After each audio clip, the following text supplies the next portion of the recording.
Maybe you could say a few words about why you chose, for some of your first public remarks, to speak to the technology community rather than, say, the policy community in Washington.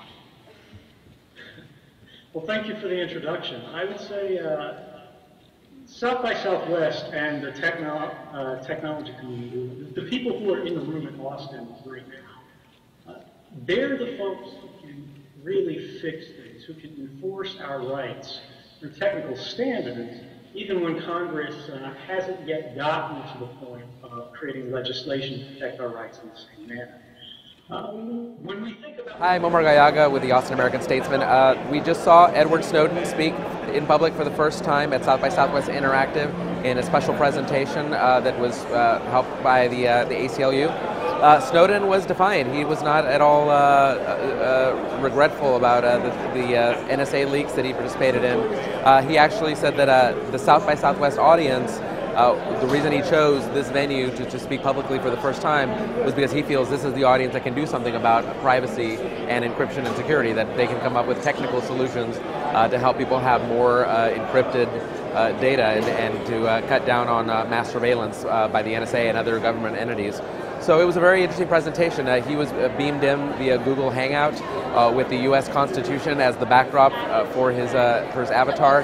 He spoke very eloquently. He seemed very smart. He had a very good sense of what solutions need to happen. He suggested people use full disk encryption, browser encryption, browser plugins, and Tor to make their own connections more secure so that mass surveillance becomes too expensive for entities like the NSA to engage in.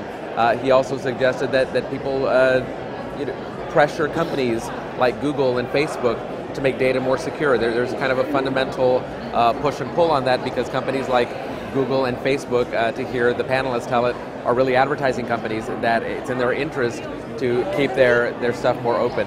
So there's a lot of talk about how companies are involved in privacy and security issues, how the government needs to be pressured, and whether people would be willing to pay more money, whether people would be willing to pay, say, $5 more a month to have more secure data. Right now it seems like it's the path of least resistance. People use whatever's on their phone, whatever's there by default, and Snowden believes that's a huge problem, that companies will offer tools and apps that are not secure, and that's just what people end up using. So definitely a call to action here today from Edward Snowden, who appeared very poised. He was speaking to us, I believe, so from Russia, but the connection actually worked out better than it did on Saturday with Julian Assange. So a very interesting presentation, full room, packed, lots of interest in it and lots of Twitter activity. So I think it was a pretty successful presentation for the festival. The audio was a little muddy, but overall it went very, very well. Yeah, Edward Snowden here at South by Southwest Interactive for the first time. We'll have more coverage and wrap-ups today and tomorrow as things wrap up.